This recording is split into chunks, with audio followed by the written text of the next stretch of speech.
Hey friends, summer doesn't really have that many worthy new releases coming out. So I decided to put together in one place the best games that have dropped recently, to have a good time while we're waiting for the next big releases. So let's not drag out the intro too long and get started. Assassin's Creed Shadows. This might sound weird, but this is the game that brought back my faith in the series. Way back, I played Assassin's Creed 2 and the series felt like something special to me, but over the years my interest started fading. I even bought Odyssey, Valhalla, and Mirage, games I told you about pretty often. But they just weren't the same anymore. The games felt too repetitive and didn't hook me like they used to, but everything changed with Assassin's Creed Shadows. I was following the news and saw how Ubisoft was balancing on the edge of bankruptcy. It seemed like if this game flopped, the company would be completely done for. I guess realizing this made the developers approach it with heart, and with all seriousness. Not just to release another project, but to really make the best entry in years. I decided to take a risk, friends, and support them. I bought the Deluxe Edition on pre-order, and you know what? I never regretted it once. For years, fans have been asking for Japan, and finally Ubisoft did it. The world feels pretty alive, the nature is stunningly beautiful, cities are detailed, and every location is filled with authenticity. You really feel like you're in feudal Japan. And the ability to play as both the Samurai Yasuke and the Shinobi Naoi? That's one of the best decisions in the game. Both characters feel completely different. Yasuke is a powerful warrior who cuts down enemies in the open, left and right, using heavy strikes, blocks, and parrying. But now, she's a true assassin. She's stealthy, agile, able to use shadows, shurikens, and stealth kills. This duality gives you the chance to play the game however you want. Want to storm into an enemy camp with katana in hand? No problem at all.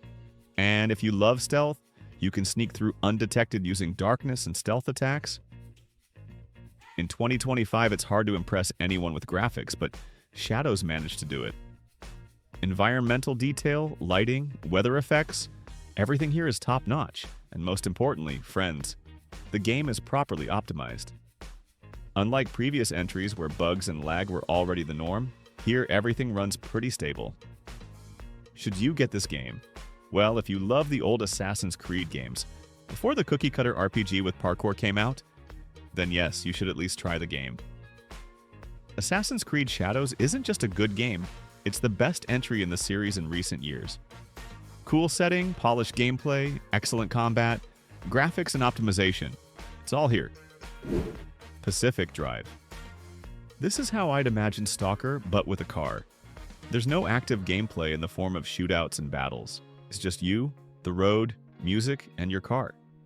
The external environment and all the zone's anomalies are just obstacles on your difficult path. And as soon as you finish a run and drive into the garage, you become that dad who spent another weekend tinkering with his ride. Basically, friends, this game is definitely worth at least trying to play. The main gameplay here is gathering resources to upgrade your car. Yeah, that doesn't sound too inspiring, but it only seems that way, trust me. In reality, the game is very addictive. When you don't know what's waiting around the corner and every sudden creak and rustle makes you tense up. You keep thinking about what'll happen to the car if you leave it alone for a while. Should you turn on the headlights or save battery and bump your head around in the dark? You're constantly thinking, should I turn off the engine and save gas, or will I need to jump in the car and speed away from the next danger? Here, every anomaly brings danger, and you need to think twice whether another stop and expedition is worth it. The combination of landscapes, various anomalies, excellent car handling. Yeah, it's arcadey, but very convenient and intuitive. Amazing radio music and an interesting story really influence the overall atmosphere. The game feels pretty cohesive. The mechanics might be questionable at times, but they're in their right place and you just don't pay attention to other shortcomings. Basically, friends, I think you get the idea and I highly recommend you try this game. At least give it one chance. Doom, The Dark Ages. There's a lot of debate around this entry. Some compare it to eternal and expected fast-paced carnage, while others compare the game to the 2016 reboot and expect the same meaty, moderately fast-paced, more let's say, default shooter. But I think, friends, there's no point comparing all three entries. Why? The developers have made three completely different games for us over 10 years, with foundations built on different things and mechanics. Doom 2016 is a more standard first-person shooter. Doom Eternal is like a combat puzzle where the player needs to constantly switch weapons, dash around the arena from side to side, and use the environment to get out of the arena alive. And Doom. The Dark Ages is just something else. It's not like the previous two games from ID Software. The new Doom is like a mix of shooter and probably Souls-like. The parrying mechanic in the game really fits well. Thanks to responsive controls, parrying feels excellent to me, and the Doomslayer shield is a very cool feature that literally turns the protagonist into a tank who just sweeps away all this hellish spawn in close combat. And it feels amazing. The developers didn't forget about ranged weapons either. The game has new very cool guns that I really liked overall. The game is fine in this regard. All weapons look impressive, and if you learn to use them depending on the situation, the game turns into an attraction of tanking with a shield and shooting with guns. Basically, it's a unique mechanic that definitely won't let you get bored. The visuals are also pleasing. The artists clearly put an effort, and technologically, the game looks great. The only issue is with the music, and no, it's not about the absence of Mick Gordon and the composers. There's just somehow not enough music, and it's the most forgettable in the series in my opinion, but again, that's just my taste. Maybe someone else will like it. Basically, I definitely recommend everyone who liked the previous two entries to check out this game. And I can boldly recommend it to people who didn't play the previous entries at all, but love fun, driving shooters. I think you'll definitely dig the game. Alone in the Dark. It's funny how it turned out. The first Resident Evil was made with an eye on the first Alone in the Dark, and the new Alone in the Dark was already made with an eye on the Resident Evil remake series. These games are very similar, but that's definitely not a minus for Alone in the Dark. Quite the opposite. I like the game overall. I beat it a whole 4 times. Twice with both characters, and then I found out the game has manual saves, and I could have just loaded for the different ending. Oh well, I wanted to get all the achievements anyway. The game turned out pretty interesting, so I never regretted the time spent. On the repeat playthrough, I got more into the events, connections formed in my head, and many questions from the first playthrough found their answers. The story really hooked me. We come to the mental hospital to visit Uncle and almost become patients of this institution ourselves. Colorful characters, interesting dialogues, unusual situations, and even some humor. It's all here. You won't get bored. Trust me on that. The 1930s. America atmosphere is portrayed authentically. Well, as much as I can imagine America in that period.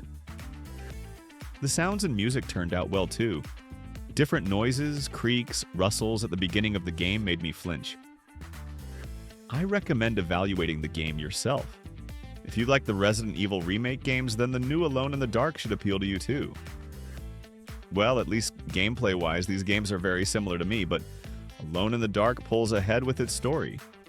That's its special charm. No Rest for the Wicked. An isometric action RPG mixed with Souls games.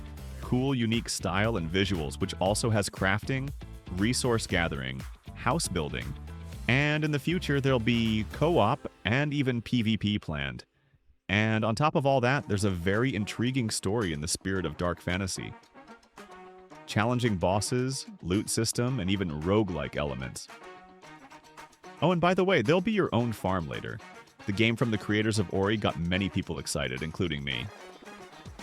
Even at release, I imagined a lot for myself, and you know what? I got almost everything. Diverse gameplay, challenging combat where you need to really study enemies. Even the most basic mob can send you to the nearest respawn. Multi-layered world with tons of secrets, alternate paths, and other interesting stuff. A story where you can't definitively say who's the villain here and who's your friend. The game's visuals are just gorgeous, and the cutscenes are no worse than in AAA projects. The artists did huge work on landscapes, effects, character appearances.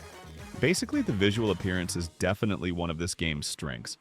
There's physics for many small objects. Basically, a very pleasant picture and even impressive in places, you know.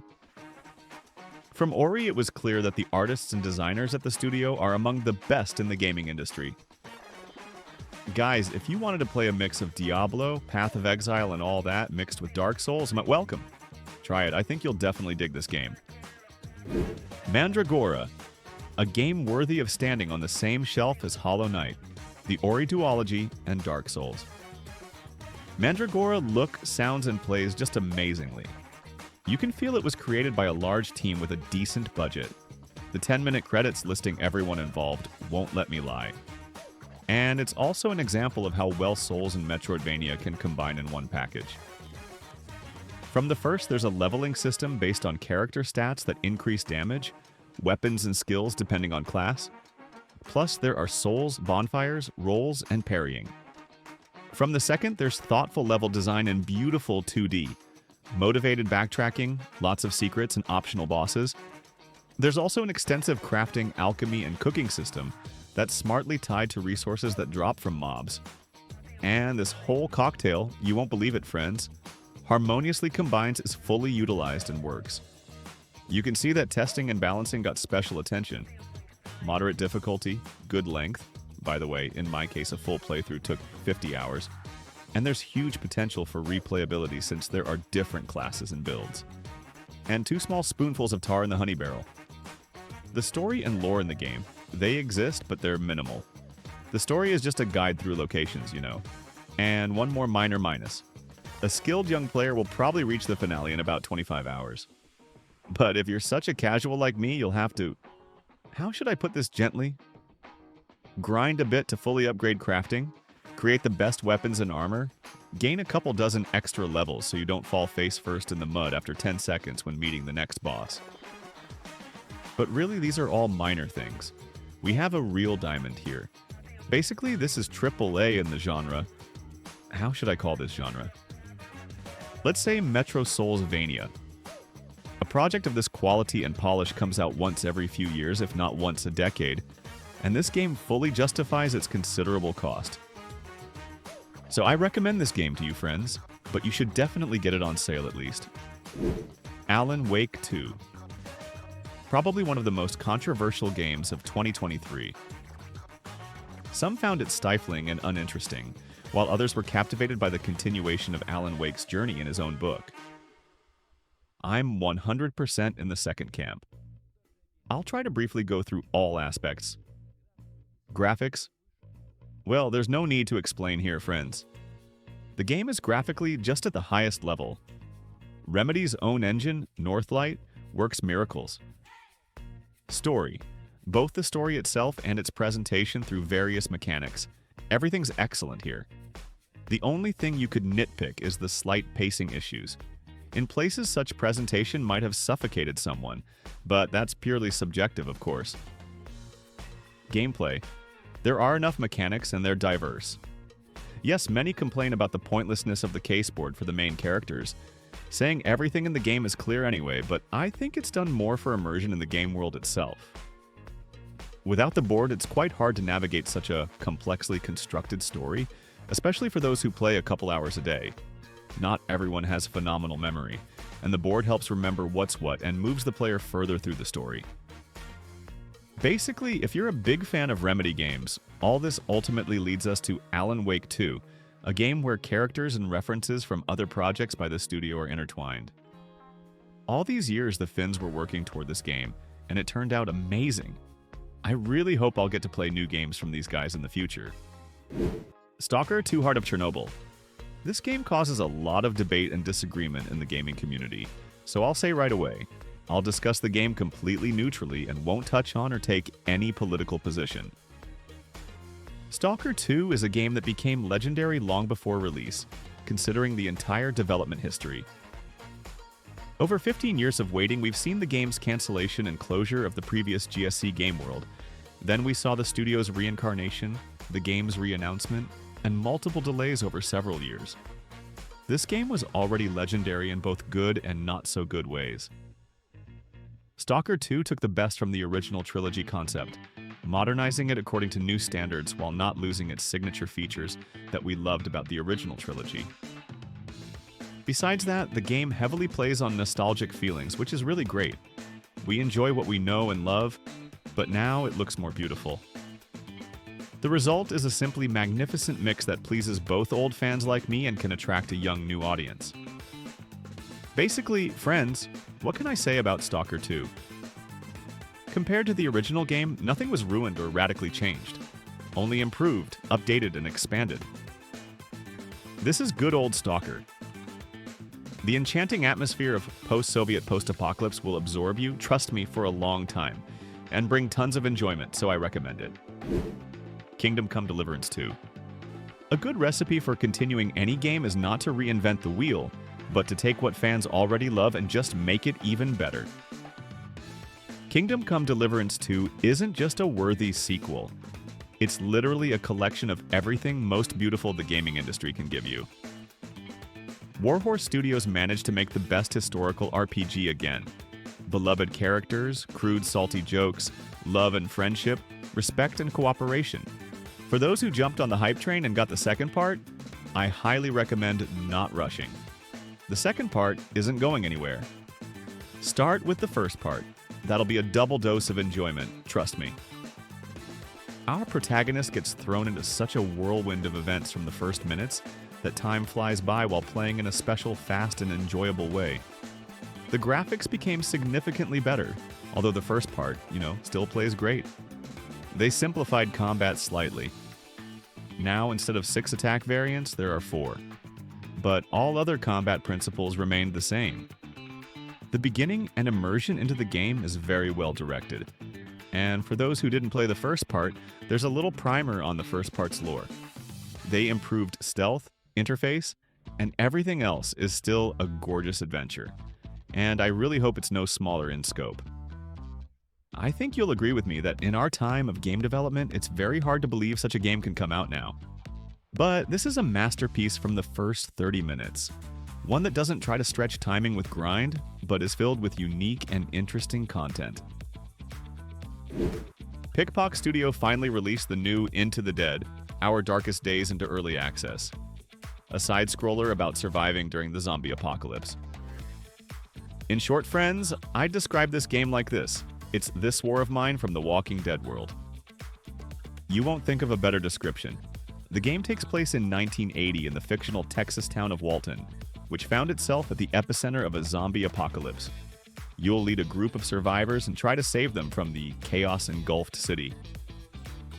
Key gameplay elements include resource management, shelter improvement, and making tough moral decisions. The developers focus on survival realism. You'll need not just physical protection, but psychological support too. A special feature is the dynamic shelter system. You'll have to constantly move between hideouts since no barricade can hold back the living dead for long. Every night there'll be a shelter assault, creating constant tension. The game presents various options for interacting with threats, from stealthy movement to open confrontations. The developers promise diverse locations in the destroyed city and procedural generation of some elements to increase replayability. Special attention is paid to crafting and character development, each having unique characteristics. Soon the developers promise to add new locations and even more various weapons. Basically, friends, if you enjoyed playing this War of Mine, then there's nothing to think about. Get it and enjoy. But don't forget, of course, that this is still early access and there's content for 20 hours maximum. The first Berserker, Kazan. Who would have thought that a game I wrote off at announcement as another Dark Souls clone with a cool name would turn out to be one of the best games of 2025 for me and one of the best followers of From games. With all my love for From Software games, I can say that the combat system and feeling of fighting enemies is much more pleasant in Berserker than in Elden Ring, for example. Thanks to gorgeous impact, abundance of combat techniques, and an excellent parrying system. The game also has cool level design and very large corridor levels with branches. For those who weren't particularly into the open world in Elden Ring, the levels in Berserker will be much more appealing. The combat system turned out simply gorgeous. It combines elements from Sekiro, Nioh, and Wukong. Parrying in the game is very pleasant, friends. And the parrying windows are much better than in Lies of P, but on the level of Sekiro. The bosses in Berserker are some of the most challenging and polished in the genre. Just look at the third boss in the game. Oh guys, you better check guides for the boss first to save your nerve cells. The graphics here are pretty unusual, but it has its own charm, you'll agree. You know, I can say the game turned out very engaging and pleasant gameplay-wise. My rating is 9 out of 10, definitely not 6 or 7 out of 10 like some game journalists give it. By the way, the game was highly rated by popular Souls-like channels, calling Berserker one of the best games in the genre in terms of combat system and boss difficulty. This is the best game for those who want to feel like the legendary Guts from the Berserk manga. Basically, friends, this is clearly an essential representative of the genre. If any of you are still doubting whether to get it or not, install the free demo and just play. I think all your doubts will disappear immediately. Final Fantasy XVI. As someone who's been immersed in Final Fantasy games for over 10 years, I can say for sure, like, this is amazing. This is a huge, complex, cohesive adventure in the spirit of dark fantasy. The world is so detailed, there's even a separate character where you can check the map with chronology of all events. You'll have scandals, intrigue, investigations, betrayals, and wars. And somewhere in all this, we also make our contribution.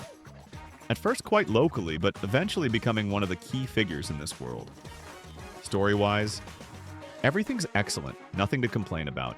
A pretty serious adult project.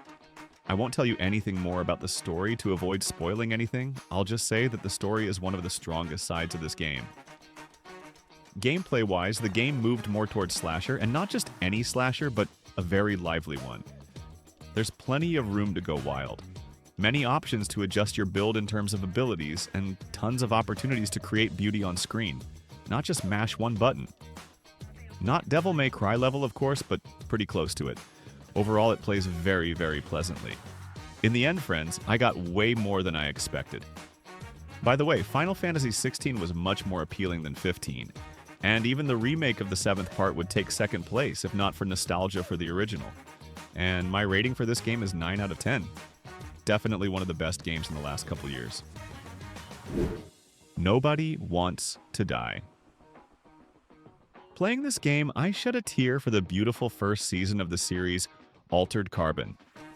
By the way, if you haven't watched it, I recommend it. I was able to draw so many parallels between these two works. As for the game itself, this is pleasant interactive cinema that'll take the player 2 to 3 evenings. Sometimes such games are exactly what's needed to break up fatigue between projects that take dozens of hours. The story is concentrated, the game's pacing is just right to not get bored and enjoy the process of working as a noir detective, which is the role we play here. The only thing that left an unpleasant impression was probably the somewhat rushed finale, which felt like it was written either in a hurry or they didn't know how to lay everything out without giving players a monotonous lecture at the end with the resolution. But maybe that'll be in the sequel, who knows? The visuals, from the noir cyberpunk style to the beauty of the picture on Unreal Engine 5.